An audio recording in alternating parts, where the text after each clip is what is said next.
بسم اللہ الرحمن الرحیم۔ صرف 5 منٹ کا مدرسہ قرآن و حدیث کی روشنی میں 65واں دن 5 ربیع الاول۔ نمبر 1، اسلامی تاریخ۔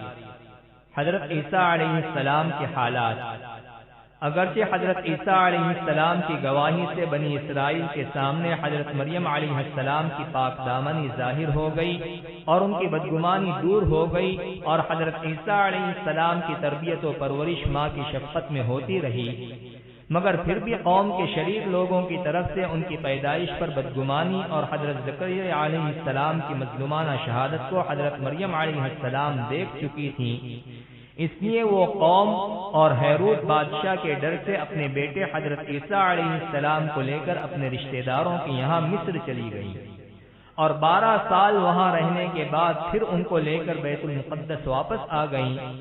اس طرح جب حضرت عیسیٰ علیہ السلام کی عمر 30 سال ہو گئی تو اللہ تعالیٰ نے قوم کی ہدایت و اصلاح کے لیے نبوت عطا فرما کر آسمانی کتاب انجیل نازل فرمائی۔ انہوں نے کفر و شرک کے خلاف اپنی دعوت و توحید کا آغاز کیا۔ حضرت عیسیٰ علیہ السلام کی شکل و صورت کے بارے میں حضور صلی اللہ علیہ وسلم نے فرمایا، معراج کے موقع پر میری ملاقات دوسرے آسمان پر حضرت عیسیٰ علیہ السلام سے ہوئی تو میں نے ان کو درمیانی قد، سرخ رنگ، صاف شفاف بدن اور کاندھے تک لٹکی ہوئی زلفوں کی حالت میں دیکھا۔ نمبر 2، اللہ کی قدرت۔ چھوئی موئی کا پودا۔ اللہ تعالیٰ نے چھوئی موئی کے اس چھوٹے سے پودے کے اندر احساس و شعور کا مادہ رکھا ہے۔ اگر کوئی آدمی اسے چھوتا ہے تو اس کی پتیاں سکڑ جاتی ہیں، پھر تھوڑی دیر بعد وہ پتیاں پھر سے پھیل کر تن جاتی ہیں۔ آخر چھوئی موئی کے اس پودے میں شرم و حیا کا احساس کس نے پیدا کیا؟ یہ اللہ کی قدرت ہے جس نے اس پودے کے اندر احساس و شعور کا مادہ پیدا کیا ہے۔ نمبر 3، ایک فرض کے بارے میں، قضا نمازوں کی ادائیگی۔ رسول اللہ صلی اللہ علیہ وسلم نے فرمایا، جو کوئی نماز پڑھنا بھول گیا یا نماز کے وقت سوتا رہ گیا تو اس کا کفارہ یہ ہے کہ جب یاد آئے اسی وقت پڑھ لے۔ فائدہ: اگر کسی شخص کی نماز کسی عذر کی وجہ سے چھوٹ جائے یا سونے کی حالت میں نماز کا وقت گزر جائے تو بعد میں اس کی قضا پڑھنا فرض ہے۔ نمبر 4، ایک سنت کے بارے میں، گھر کے کام میں ہاتھ بٹانا۔ حضرت عائشہ رضی اللہ عنہا سے پوچھا گیا کہ گھر میں حضور صلی اللہ علیہ وسلم کیا کام کرتے تھے؟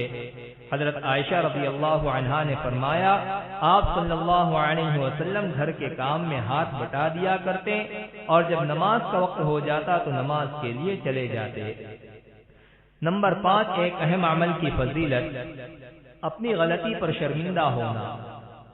رسول اللہ صلی اللہ علیہ وسلم نے فرمایا، جس شخص نے کوئی غلطی کی یا کوئی گناہ کیا پھر اس پر شرمندہ ہوا تو یہ شرمندگی اس کے گناہ کا کفارہ ہے۔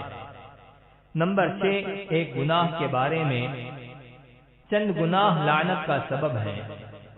رسول اللہ صلی اللہ علیہ وسلم نے گودنے والی اور گدوانے والی عورت پر اور سود کھانے والے اور سود کھلانے والے پر لعنت فرمائی ہے، اور کتے کے خریدنے، بیچنے اور زنا کی کمائی سے منع فرمایا ہے، اور تصویر بنانے والوں پر لعنت فرمائی ہے۔ نوٹ: بدن پر ہمیشہ رہنے والی پینٹنگ کرانے کو گدوانا کہتے ہیں۔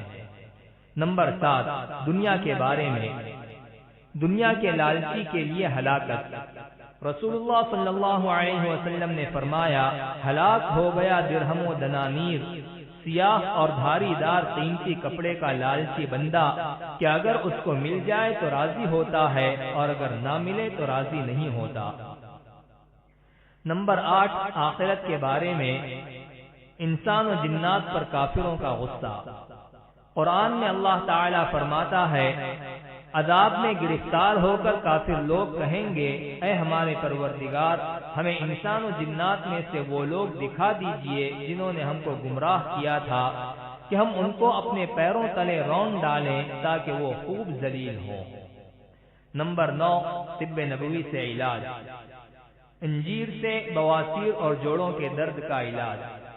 رسول اللہ صلی اللہ علیہ وسلم نے فرمایا، انجیر کھاؤ کیونکہ یہ بواسیر کو ختم کرتا ہے اور جوڑوں کے درد میں مفید ہے۔ نمبر 10، قرآن کی نصیحت۔ قرآن میں اللہ تعالیٰ فرماتا ہے، نیکی اور پرہیزگاری کے کاموں میں ایک دوسرے کی مدد کیا کرو، گناہ اور ظلم و زیادتی میں کسی کی مدد نہ کرو اور اللہ سے ڈرتے رہو، بے شک اللہ تعالیٰ کا عذاب بہت سخت ہے۔